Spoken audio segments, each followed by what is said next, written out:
Good afternoon once again. Good afternoon. I'm taking you through our management accounting, and I'm dealing with chapter 5, which is relevant information and decision making. When we talk of the concept of relevance, one will start by saying that um, information that you are giving to someone will be considered relevant if the decision that you are taking, that information will be able to assist you to take that decision. So it said that information is relevant, and that depends on what? The decision that one wants to make. This concept of relevance is a topic which is a bit confusing, but it's very clear. And then if you follow the principles or the concepts very well, it's not anything difficult. So when you are listening to this video or presentation, you have to pay attention to the key things that I'll be stressing on. The topic is relevant information and decision making, meaning that we are looking at information that is important and that will assist us in making our decision as management or managers of institutions. You know, the topic is about what? Management accounting. Management accounting is a way of providing information for management to make decisions. We've discussed those things already. So we are on a topic which helps us to take a decision as a company or as management. But the question is that information relevant or not in the situation that you find yourself in? That's all about this relevant concept. So the definition and everything is in there.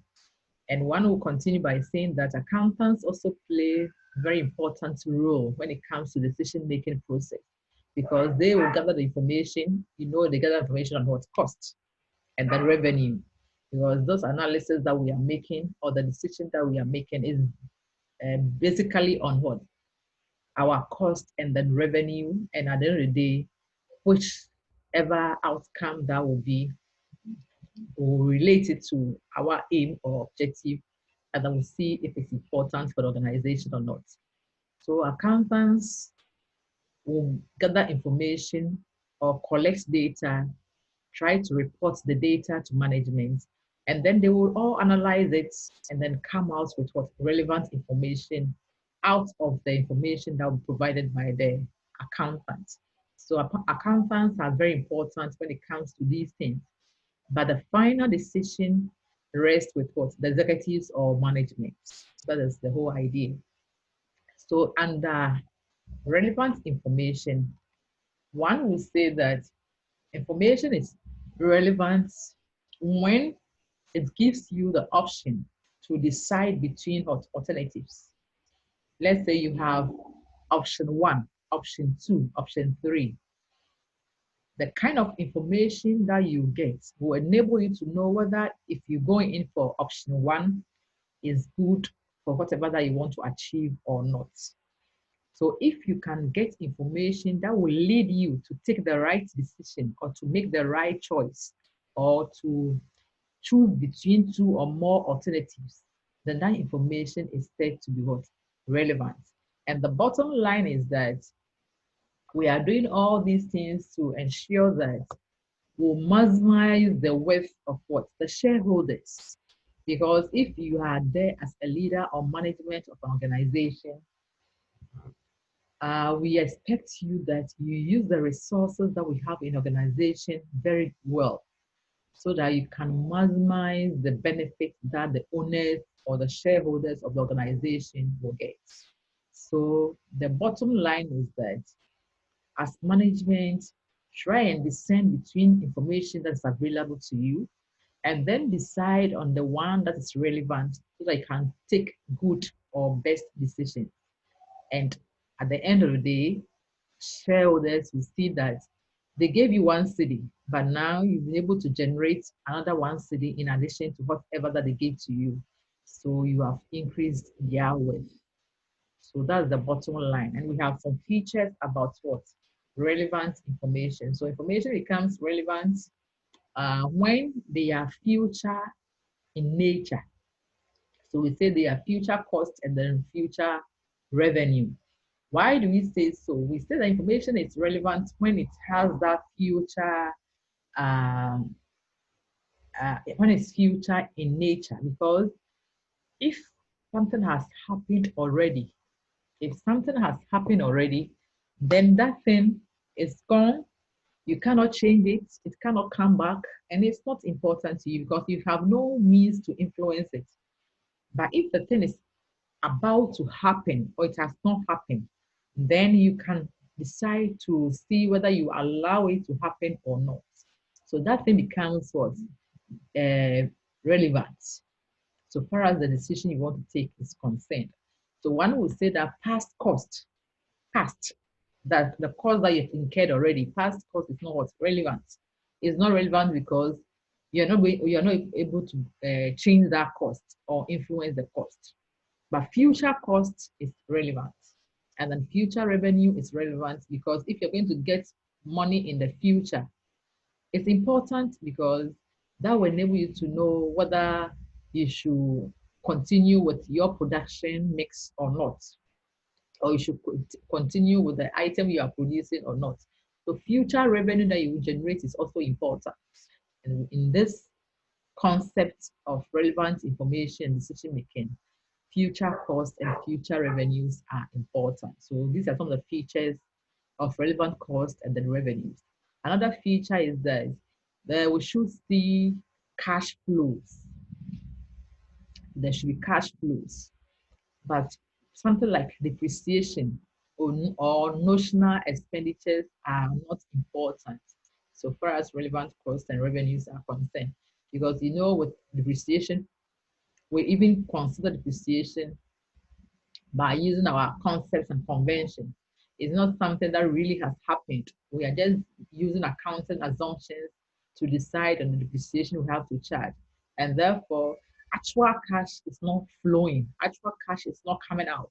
So it's not relevant so far as this topic is concerned. So one would say that it is irrelevant cost. We also look at something we term as incremental costs and then revenues. They are important because they show the increase in costs and then revenues that will occur as a result of the decision that you're going to make. So if you're going to make a decision and it will increase your cost or it will increase your revenue, then that thing is what's important. So incremental cost is very important and it's relevant. After looking at the features of relevant costs and revenues, we are now going to look at the steps for taking a decision. So decision-making process. When one wants to take a decision, one, you have to get your objective. What's the aim for taking that decision? So your objective has to be defined. After you've defined your objective, then you try to find out some options that you want to choose from.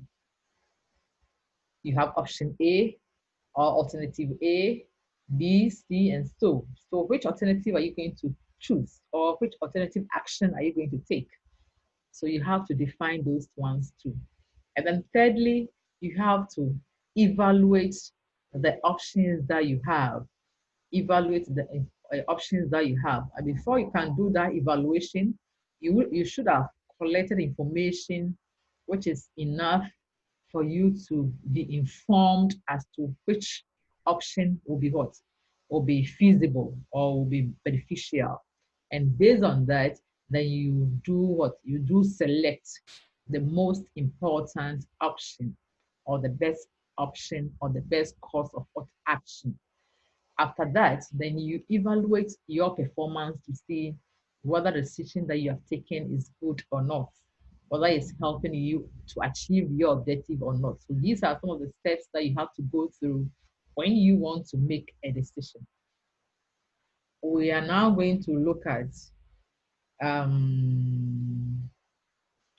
some technologies that we have, and relevant costing and decision making. One is what we term as opportunity cost. These are things that you need to understand when you are doing this topic or you are going through this topic. When you talk of opportunity cost, just get your minds back to your economics. Opportunity cost is a term that you've come across already. And simply put, when you talk of opportunity cost, we say that that is the alternative you have forgone. Let me give you just a scenario. You are a company. You have your materials or your scarce resources there, which you are using for your activity. Someone came in, has asked you to produce something for him. Now, if you are not able to get some of the materials or the same material from outside to work on the order that has been given to you, it means that you have to use part of the material that you have in your warehouse to meet the person's need. The question is that when you are going to do that, you are foregoing the actual item that you were using your material for and sacrificing it to produce what the person has asked you to produce. And therefore, the benefits that you would have obtained or gained when you were producing your normal item, that becomes something you have sacrificed to produce a new one. So it becomes your opportunity cost. So it's the alternative you have forgone in order to be able to satisfy the new thing that you want to do. That's opportunity cost. And we have something we also term as differential cost. When we talk of differential cost, is the cost that separates an alternative from the other. You have alternative A, you have alternative B, you have alternative C. If there should be a cost, let's say this one is 1,000, this one is 1,003, this one is 1,002. The cost that differentiates the three is what we term as what? The differential cost, because that separates this option from this one, or that makes this option to be different from this one, or to be different from this one. So that is your differential cost. Then we have avoidable costs. Of course, as the name implies, this one is an English word. Avoidable, something you can avoid. So if you can avoid something, then it's something that you can just put aside and then be doing your own thing. And it's important, it's relevant when you're taking a decision, because if you can avoid that thing, doesn't mean that you're avoiding that thing and taking another one that will benefit you or what. But if it's something that you cannot avoid and it has been cared already and there's nothing you can do about it, it's not important as far as your decision making is concerned, because there's nothing you can do. But this one, you can avoid it. Therefore, it's irrelevant when you're taking a decision. So that's avoidable cost. So these terms that I'm looking at or I'm explaining, they come under relevant cost. They are types of relevant cost. So if you are being asked of a cost that are relevant, then you can mention those opportunity costs. So you can also mention the differential cost. You can also mention the avoidable cost. You can mention incremental cost. And incremental cost too is the additional cost to be incurred as a result of an alternative you have made. So if you make a choice and you are going to incur an additional cost, or you're going to generate an additional revenue, that becomes an incremental cost or revenue to you. And it's also important. And then we have something we term as controllable cost. Controllable cost too means that you can control the cost. You can do something about it if you want to. And if you can do something about the cost, then it's also what's relevant. But if it's uncontrollable one, then you have to know that it comes under non-relevant cost. So we also have terms or types of what those non-relevant costs. And one is the unavoidable cost. Of course, it's the opposite of the avoidable cost. So cost that you cannot avoid becomes what irrelevant because you cannot change it. And therefore, when you are taking a decision, it's not something that you need to worry yourself so much about. Then we have sunk cost. Sunk cost is also the same as what past cost that has happened already, past cost or historical cost. And if it's historical cost too, although you need to know the cost involved or you have to get information about the cost, but it's not important so far as your decision making is concerned because it was 2 cities yesterday, you've already purchased it and that was the price. That will that affect the decision you're taking now? No, because it's already that. But when you are now going to purchase that thing that is in the future, then that cost becomes what? Relevant. So sunk cost is not relevant, committed cost is not relevant, net book value is also not relevant. Net book value, we all know it because we've done accounting before. And when you talk of net book value, that is the actual value minus our depreciation. The amount left in our books is the net book value.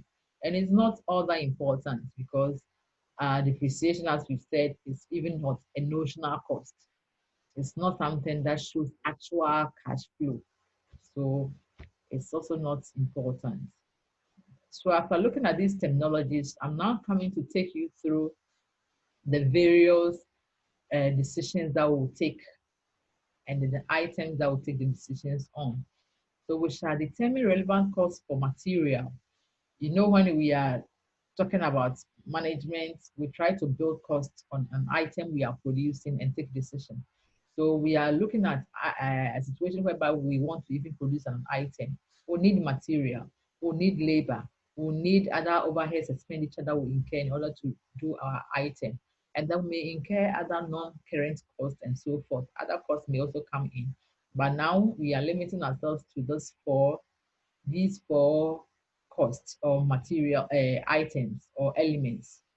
And I'm saying that we are trying to build the cost for material, we are trying to build the relevant cost for labor, and we are trying to build relevant costs for overheads, and then for non-current assets. So when we are taking them one by one, first one is about material. When you are dealing with material, and you want to know the relevant cost of material, you are dealing with material and you want to know the relevant cost of material. When you are doing this, what you have to ask yourself is that, do we have materials at our warehouse? As a company, as a producing company, do we already have the material at our warehouse or in stock? That is a question we need to ask ourselves. Because relevant cost, as I've said, is about taking a decision or getting information that will aid you to take appropriate decision. So you need to get information that will help you to take what appropriate decision. That information that will help you to take appropriate decision, if it's good and it can influence your decision, then we say it's relevant. So someone would like to come in, ask you to produce something for him. You ask yourself, do I have the material at the warehouse or in stock so that I can produce the item for the person? If you have the material in stock, then the next question you ask yourself is that material going to be used regularly in the company? You are a company that uses what, let's say plywood for items that you've been producing. Someone is coming to give you an order. Ask yourself, do I have plywood at my warehouse? It could happen that it's not only plywood that you are using other materials as well, like leather, nails, and so forth. So if you ask yourself that, do you have that material, particular material you're going to use for the item that the person has ordered for, you have it in stock? And the answer is yes, you have it in stock.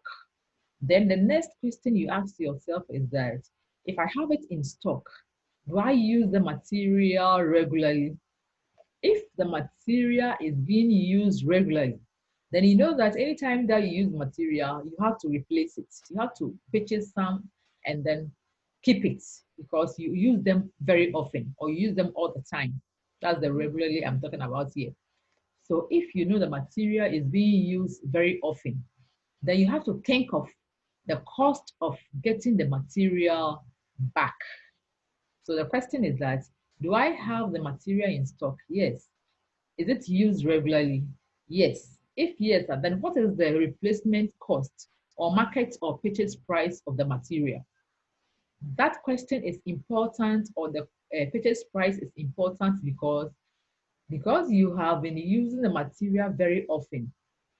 It shows that you need not to run short of that material in your warehouse.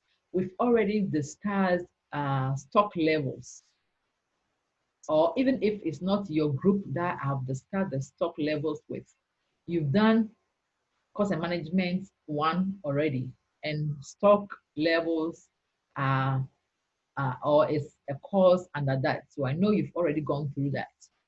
We have minimum stock level, maximum stock level, average stock level, and then buffer stock and so forth. I know you know all these things. So because we have been using the material very often for the items we are producing, then we need to replace it. We don't sit down for everything to run out before we go and then buy material. Because when you do your stock control, material stock control or stock control, it tells you that you always need to have a reasonable level of what material at your warehouse so that you can meet the demand of what your customers all the time. And if you are operating as a company and you're able to meet the demand of your customers all the time, you maintain your goodwill.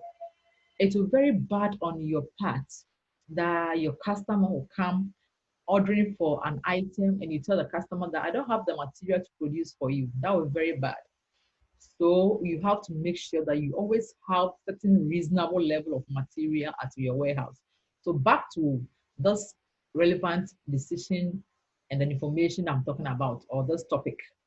I'm saying that when you want to develop or you want to determine your material cost or relevant material cost, just ask yourself whether you have the material in stock.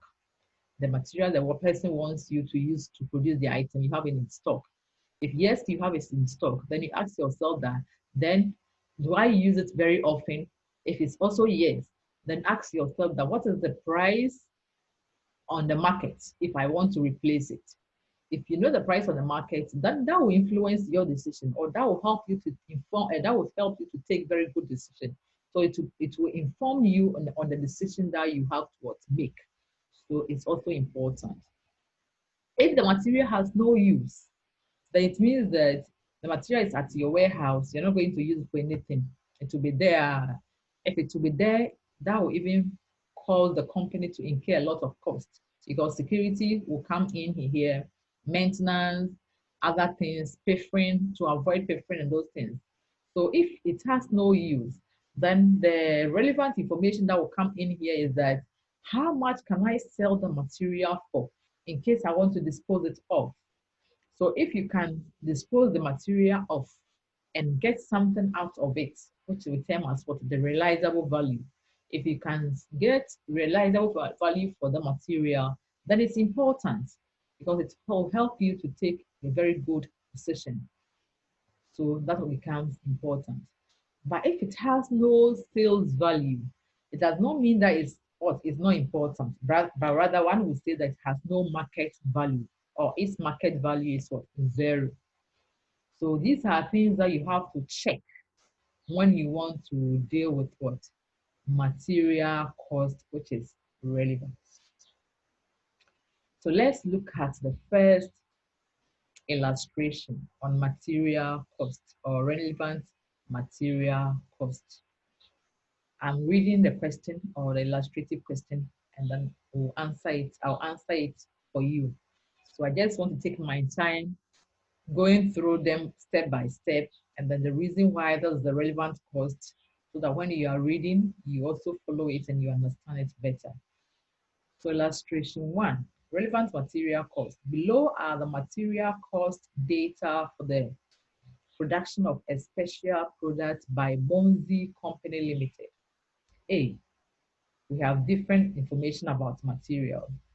So A, the material has to be purchased. So it means that someone has given us an order. We assume that someone has given us an order, and that order we have to purchase or you have to get material for the order. So let me read the question. It's saying that the material has to be purchased specially for the order, and the cost is for 400. Someone has given us an order. We need to purchase material so that we can meet the order. So this one is assumed that we don't have the material, but we need to get that specific material to be able to produce the item for the person. If that's so, that is important for us to take our decision whether we are going to produce for the person or not. So it's a relevant information which we need to consider. Second one is already in stock. It's talking about the material. So the material is already in stock. It was purchased at 300 and has no other use, but could be sold for 120 Ghana cedis. The second, or the B, is saying that the material that we want to use for producing the item for the person is already there. We already have it at our warehouse. We purchased it at 300. That is what sunk cost or historical cost. Now it's giving us information that when we purchase the item, we purchase at a price of what, 300. Fine. We've known the cost, all right, but it's not going to influence our decision because we have already purchased it at 300. So now we are not so much bothered about those historical costs. But it's saying something in addition that if we decide to sell the material, we can get 120. So that becomes future revenue we can generate, and it's irrelevant. So if in the future we decide that we're not going to use material to produce the item, but we want to sell, then we can get 120 from it. So it's important we factor in when we are considering the cost of the material, which is relevant to us. Then the C, the material is already in stock, but has no other use apart from using it for the special products. Material is already there. We cannot use for anything, but we can use it for the special order. There is no sellable value for it. So if there is no sellable value for it, it means that the market value is what? Zero. It doesn't mean that it's irrelevant. The sellable value is what? Irrelevant, but it's because there's no value for it, then we'll say that the market value is what? Zero. The D, the material is already in stock and used regularly.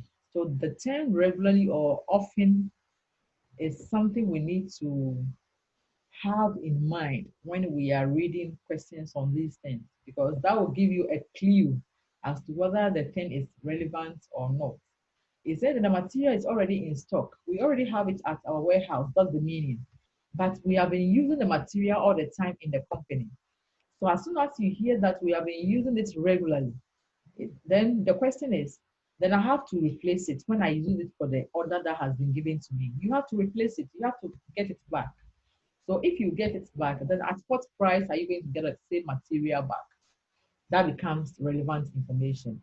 So the price at which you can get the material back becomes relevant, and you need to factor in when you are considering your relevant material cost.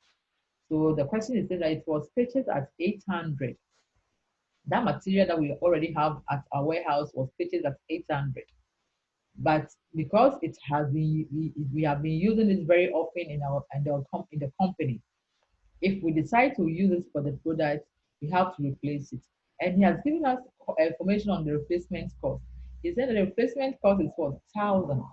So it buttresses the first features that I talked about. The information needs to be future oriented. So this one is future oriented. It's saying that in the future, if you want to replace that material, we'll buy it at what? 1,000 Ghana cedis. And if we are going to buy it at 1,000 Ghana cedis, then it's important we factor in that cost. But the 800 is not relevant because that was the historical cost for the material. So solution, if we are to establish our relevant material cost, then the relevant material cost will be the purchase price of 400. The first one, A. We have to consider that. We have to consider the 120, which is the B, information on the B, which says that when we want to sell the material, if you're not using it and you want to sell, can get 120. Then this 120 is important cost of material. Then the C, which talks about no saleable value for the material, is what? Zero. Then the D, which talks about what the replacement cost of the material in the future, which is 1,000, is important. So when you add them together, then you get 1,720 as your relevant material cost. As your relevant material cost. You get that as your relevant material cost. You get that as your relevant material cost. So that's how it's being done. Let's look at relevant labor cost. Relevant labor cost. And that too, things that you have to consider are one, the variable cost of labor is important. Loss of contribution per hour of labor, if diverted from another work, is also important. I will take my time and explain those things to you, so you don't worry. That we have redundancy in a sense. So if you see someone is redundant, it means that the person is not having any job to do or no more work for the person to do. But if that redundancy, besides that the person needs to be paid or be given something extra for him to work, then becomes relevant. But if the person is receiving his salary or normal thing that he has been receiving, then that thing is not important. That salary is not important. So the question you have to ask yourself when you are also treating relevant labor cost is that, do you have people there that can work on the order for you? Someone is giving you an order that produce 1,000 bags of nose masks or 1,000 pieces of nose masks for me. If they have asked you to produce 1,000 nose masks, the question you ask yourself is that, as a seamstress, do I have the labor or my people who are working with me who can what produce those 1,000 pieces of the nose masks? If you have people who are not working and they can work for you, that a spare capacity exists. Spare capacity, we understand it, that someone is there who is not working. So if someone is there who is not working and the person is there, then if the person is already there and he's not working, then that is not important when you want to take a decision, because already the person is not working. So whether you will use him or not use him is not that important. You are paying the person because he's with you or he's working with you. But it becomes important or it becomes relevant whereby there is spare capacity and the person needs to work overtime or extra hours for you. If that happens, or you have to hire someone to work for you, if that happens, then that information is relevant. So you ask yourself, does spare capacity exist? Yes, it exists. Then there wouldn't be any labor cost. That is why I've said then nil cost. Unless there will be nil cost, unless overtime work or extra labor hide, then that you consider that cost to be what relevant. So I'm saying that if someone gives you an order, you ask yourself whether you have people there who are not working and they can do the job for you. If you have people there who are not working already and they can do the job for you, then those people, their cost is not that important, because whether they produce or they are not producing, you are still engaging them and you are still maybe paying them. So it's not important as far as the decision making is concerned. But whereby they will go beyond their normal hours and you need to pay them overtime, or whereby you need to hire someone from outside, or you need to hire someone and pay extra money, then that becomes relevant when you want to take a decision for the order that has been given to you. But in a situation where you don't have any spare capacity, you don't have any spare labor to work, the answer will be what? No. So if it's no, then can extra employees be hired?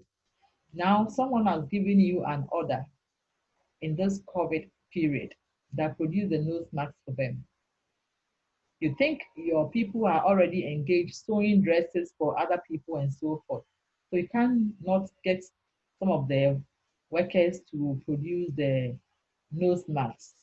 Then the question is that, can you employ people from outside, or can you hire people from outside to do the job? If yes, you can hire people from outside to do the job, then their information, so far as we link it to cost, is what important. So their relative cost, so far as the work is concerned, becomes what important.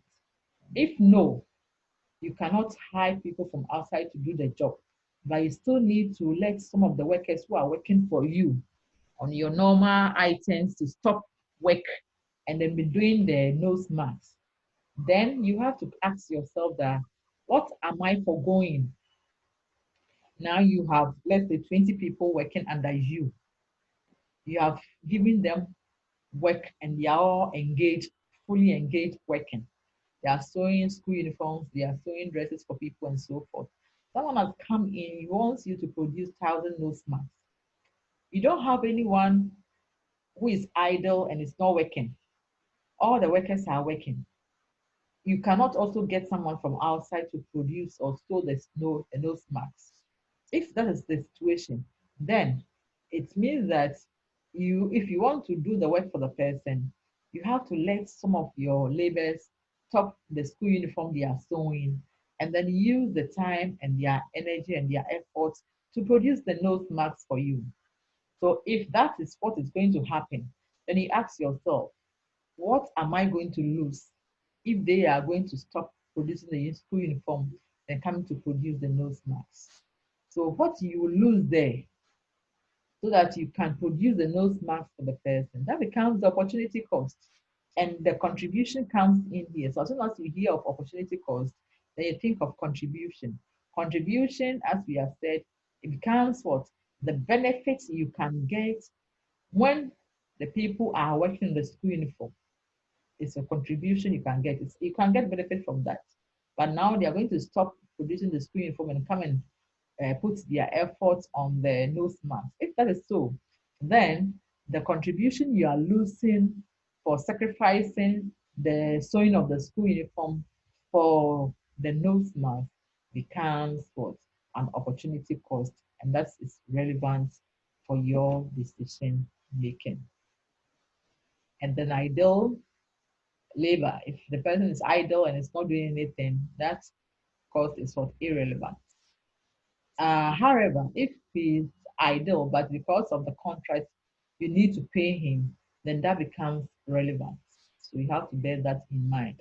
And something like salaries are also fixed sort of thing that we pay to workers. So if the person is getting his salary from his workplace, then that information is not that important, provided it's working within the normal hours. It becomes relevant for you to consider the salary or the amount involved, whereby the person works extra hours. If there's extra hours, then you have to pay for it, and that becomes important for the work you're going to do. But if they are not going to do any extra work and it's within the normal hours and they are receiving their salaries, it's irrelevant for the decision making so far as the order is concerned. So let's look at some examples under labor cost. The first illustration says that 100 hours of unskilled labor. The number of hours is what? 100. 100 hours of unskilled labor, the hours are needed for a contract. We need 100 hours of unskilled labor for a contract. Meaning that those who are not skillful or those unskilled laborers, we need 100 hours from them. The company has no surplus capacity at the moment, but additional temporary staff could be hired at 30 per hour. What is the relevant cost of the unskilled labor for the contracts? I'm repeating it. We need 100 hours of unskilled labor for a contract. The company has no spare capacity or surplus capacity, meaning that it has no unskilled labor who is not working. But they can hire additional staff that they can pay as what? They can pay as 30 per every hour that they have to work. If that is so, then that becomes important because you're now going to hire someone to come and do the job. So you incur additional cost for that temporary staff you're coming to engage. And normally when you are dealing with laborers, we deal with the hours. So they have given us the amount we need to pay for every hour. And the amount is what? 30 cedis. So if you are going to pay 30 cedis for every 1 hour, then the relevant cost for that labor becomes what? It becomes the 30 cedis we are paying for 1 hour times the 100 hours that we need for the job, the 100 hours that we need for the job. And the amount becomes of 3,000, and that becomes our relevant labor cost. Illustration 2. 120 hours of unskilled labor are required for a contract. Another job too, we need 120 hours of unskilled laborers for the contract. There is at the moment 250 hours worth of spare capacity. Someone has given us an order. We need to use 120 hours of the unskilled laborers for that particular contract. But the company has about 250 hours which is not being used. There is a union agreement that there are no layoffs. The workers are paid 50 per hour. What is the relevant cost over here? Solution.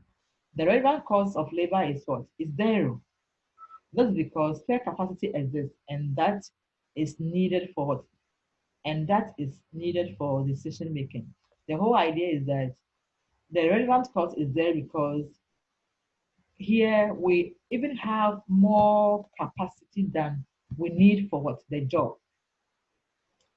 And there's also a union agreement that no one will be laid off. So whether you produce or you're not producing, you're not going to lay you off. So therefore, it's not important considering this cost, because whether the person is going to produce or not, you're not going to pay anything. And we are not going to lay the person off. We have to still pay. So if we still have to pay the person, then it's not important for the decision we want to take. And at the same time, we have more than even necessary at our disposal as a company. So the relevant cost becomes what? Zero. The third illustration, the company is called MM Limited, is pricing a job that involves the use of what? 20 hours of skilled labor and 50 hours of semi-skilled labor. A company wants to know the price of a work he wants to do. That's the question. He wants to know the price or develop or determine the cost of a job he wants to do. For that job, he needs 20 hours of skilled laborers, and then he needs 50 hours of semi-skilled laborers. The 4 existing skilled workers are paid 15 cedis per every hour, with a minimum weekly wage of what? 450 cedis. They are currently working 24 hours a week.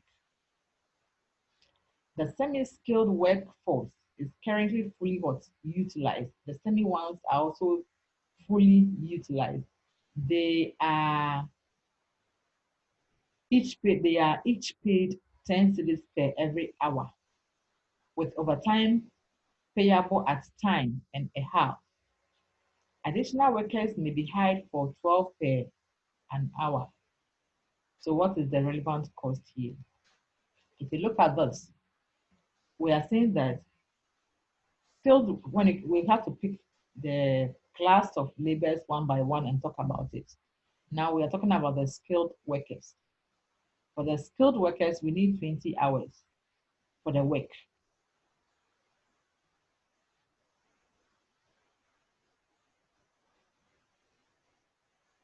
We need 20 hours of their time. So we think that to find out the hours they have to work for, then is the minimum weekly wage amount divided by what? The rate per hour. And that will give you what? 30 hours. In short, you could see that the skilled workers, they are 4 in the company.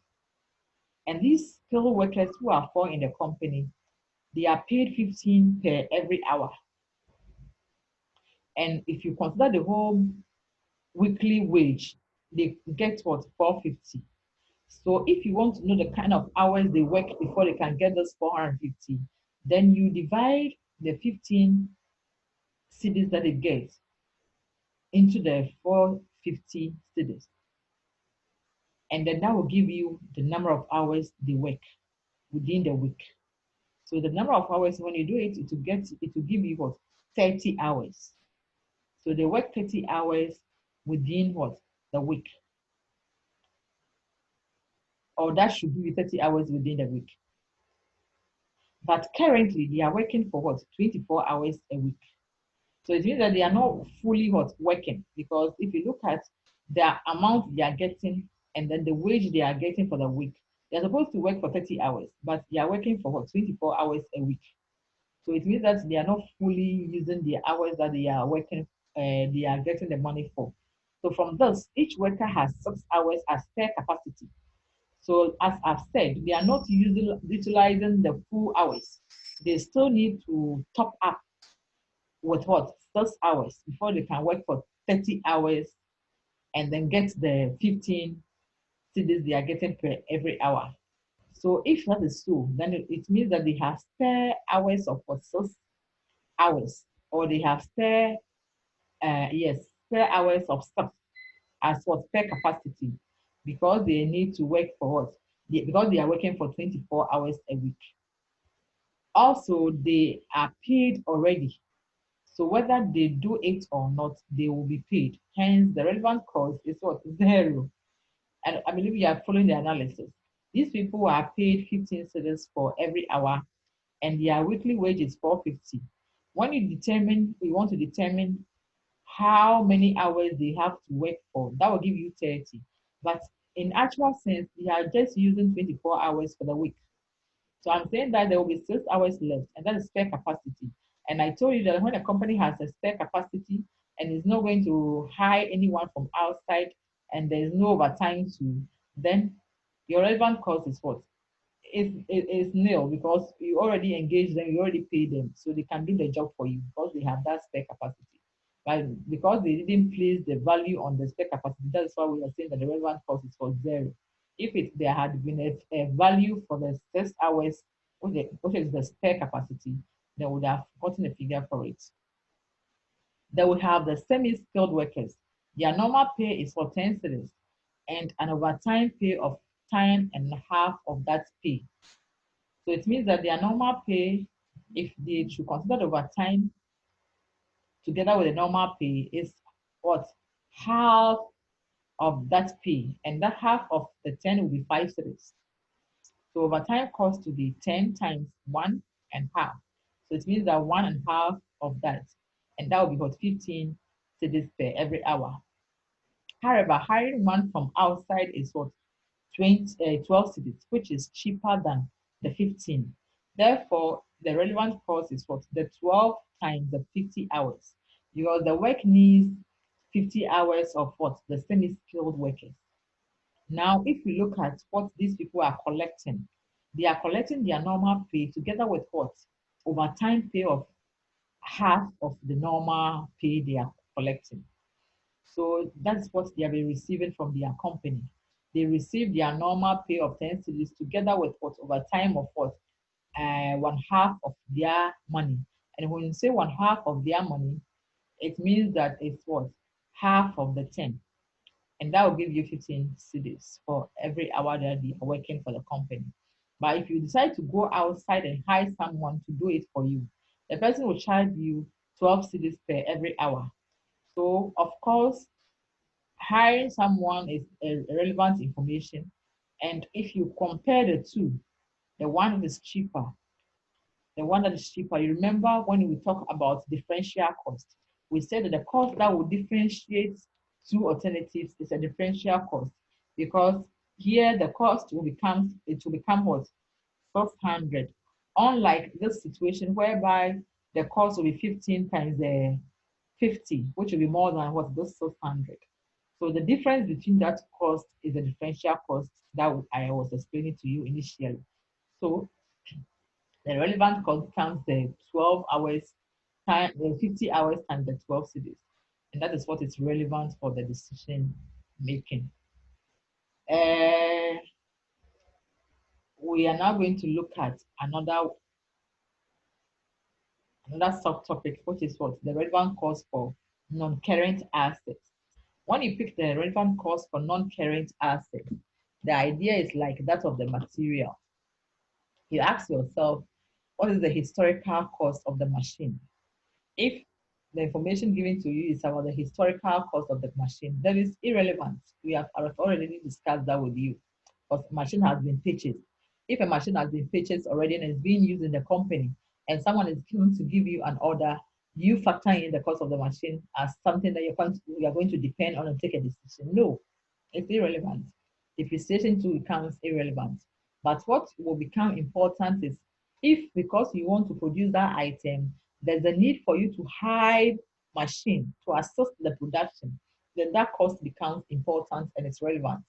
If because of the item the person wants you to produce, if you need to replace the item, or you need to work on the item, or there will be some maintenance cost on the item to bring the machine back to its original state, then that is also important, because you know you have used the machine and there's a problem, or there's let's say loss of value, and you restate it, then it becomes relevant cost. And if there's also extra repairs that you need to incur, then it's also relevant for so far as that item you want to produce is concerned. So these are some of the things that you have to consider, whether the information given to you will be relevant or it will not be relevant.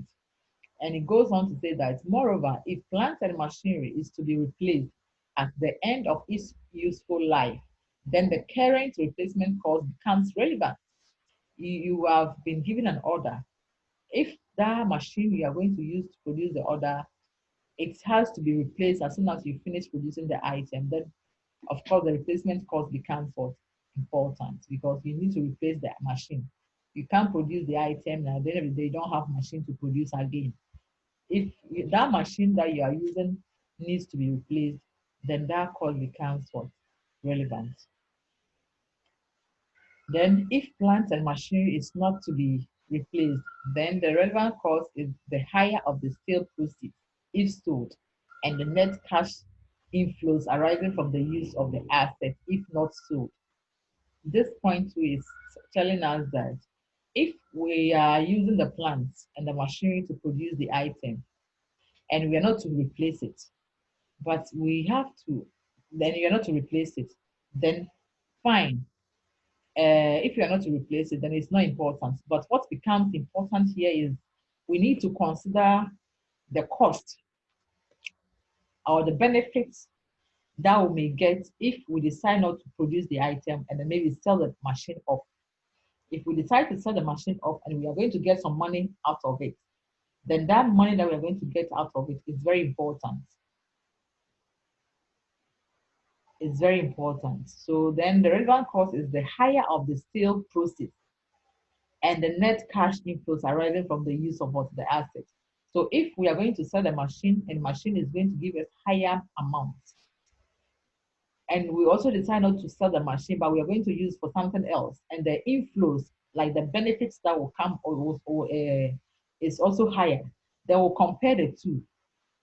It's not in a scenario where we are going to sell the machine and in a scenario where we are going to use the machine and get some benefits. Which one is higher?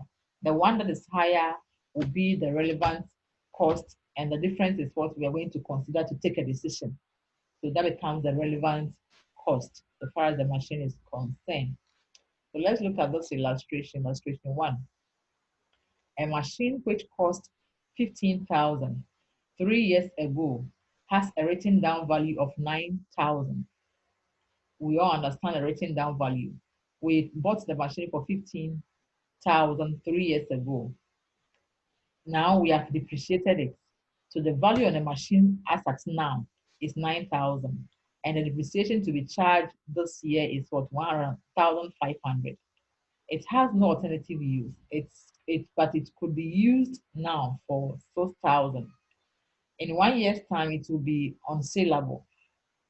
It's saying that the machine was costing us, or it cost us 15,000 when we bought it 3 years ago.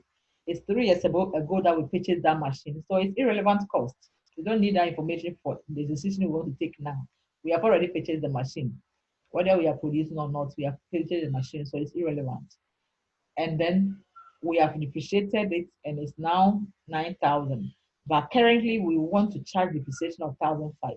All this information are not relevant because depreciation, as I told you, it doesn't involve what actual cash flows. So it's a notional expenditure we are going to incur this year. So that becomes what irrelevant. So these three figures we have seen as 15,000, the 9,000, and then the decision to be charged this year of 1,005, they are all not relevant. But it goes on to say that it has no alternative use. We can't use the machine for anything, but it can be sold. We can sell it now for 6,000. In 1 year's time, it will be what? Unsellable. We cannot sell it. So what is the relevant cost of the machine? Find out the relevant cost of the machine. Solution. The 15,000 cost of the machine 3 years ago is a sunk cost, historical cost, and as such, not relevant to the decision. The 9,000 written down value is not relevant because it is determined by accounting conventions and not by future cash flows. The 1,005 depreciation is not relevant because it's a non-cash flow cost. The 6,000 sales proceeds, if it were to be sold now, it's a relevant cost because it involves future cash flow. So that becomes what? A relevant cost. Second illustration, an order has been made for a product from J and Sons Company. An order has been made for a product from J and Sons Company. In order to meet the demand, a special machine will be needed.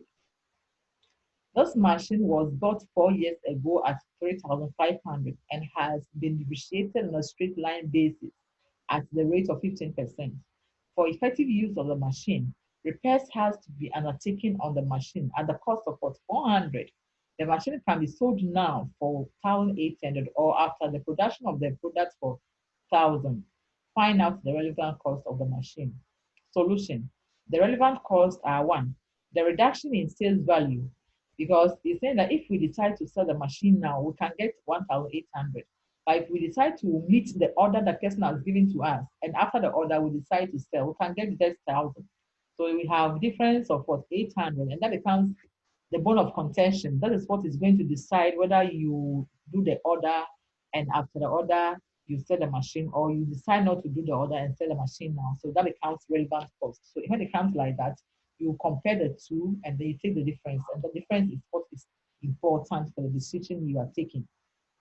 So the relevant, the reduction in sales value of 800 is what is relevant. That is 1,800, and then the 1,000 sales. The difference of the 800 is relevant. And then it's said in between there that when you use the machine, there will be a repair cost of 400. The repairs too is important because if you're not using the machine for the order, you will not incur that repair cost. So if you're going to incur a repair cost of 400 because you're going to accept the order for the person, then that becomes also important. And then the relevant cost becomes 1,002. For the cost of the machine that you purchased 3 years ago, and its depreciation and so forth, they are all not relevant to far as the decision is concerned. And then we also have another subtopic, which is relevant cost for overheads. And with overheads too, we have illustration here. And the illustration for overheads too, it says that when we want to consider the relevant cost, we look at the relevant variable costs, which are what? Avoidable, and that is relevant. And then also look at incremental cost. Although it may be fixed overheads, but if it's incremental in nature, then that becomes something relevant we need to consider. So let's look at the illustration. In order for J and Sons Company to produce the item, that's the item above. I'm referring to the item above. In order for J and Sons Company to produce the item, uh,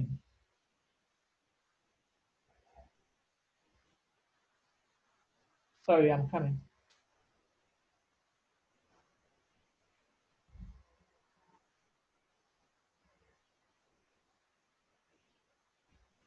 I think there's a small mistake here. Let me do the correction.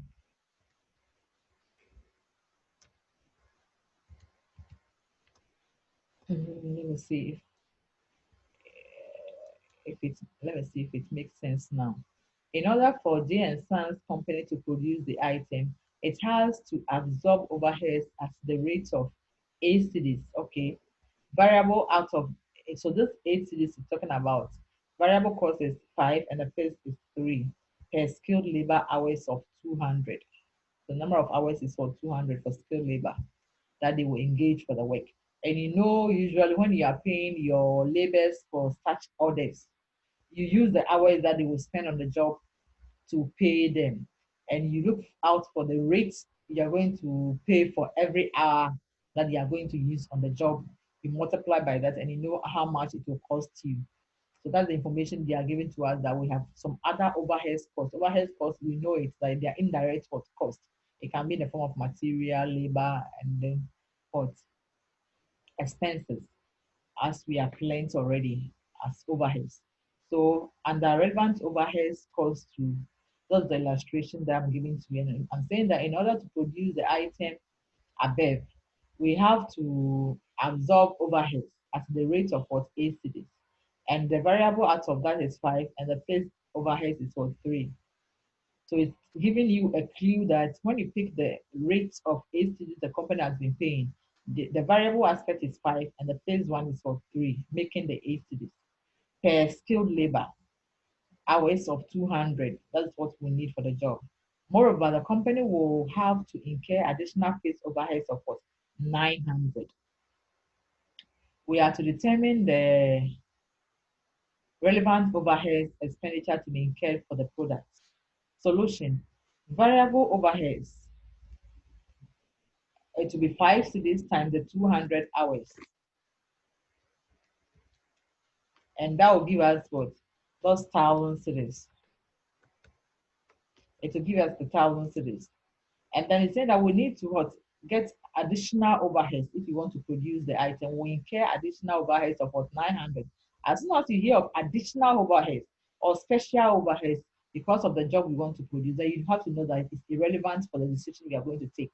So you have to consider that. So fixed overhead cost of what 900. Although the overhead is fixed in nature, but because it's an additional cost we are going to incur, it's important we consider that. And the two will give us what our relevant overhead cost. So I'm done with this topic and I know everything is okay. I've taken my time to explain to you. So when you get the video or you get the presentation, take your time, listen over and over and over and over. And if there's any challenge or problem, let me know. So I'm done with this. I have 2 more topics to cover under management accounting. And I'm trying that by up to next week, hopefully, yeah, up to next week, hopefully, we should be able to finish, and then you start preparing for your final exams. For the May sem exams, I'll talk about it later, so I need not to worry yourself. I worry myself over here talking about the May sem. So those are fifth chapter. Study it and study it well. If you get this and you think it's not clear and you want to get the actual news, tell me. I will send it to you in addition to this video. Thank you very much. Thanks a lot. Bye.